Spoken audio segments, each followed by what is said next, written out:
Sa pagpapatuloy ng 2025 balikatan exercises sa Zambales, sinubukan ang kakayahang dumepensa ng air assets ng Philippine Air Force at US Marines.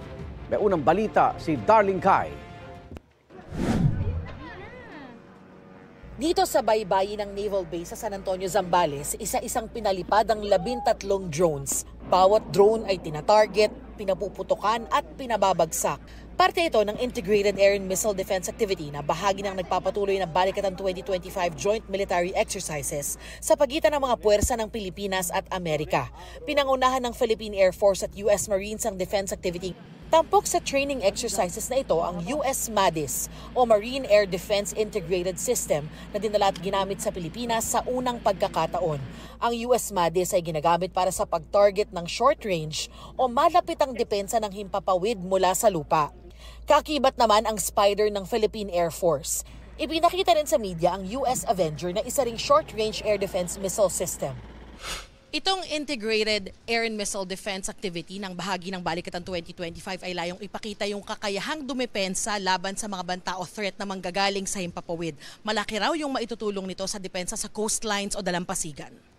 Right now that we have a threat from external, so continuous collaboration and joint training with the armed forces, U.S. armed forces and other neighboring countries. So it's a very big help for us. Nauna nang sinabi ng parehong Armed Forces of the Philippines at U.S. Military Forces na ang joint exercises na ito ay hindi patungkol sa sinuman o anumang partikular na bansa. Both the Marine Corps and the Armed Forces of the Philippines seek to modernize for peer competition. There's absolutely a complementary approach to this.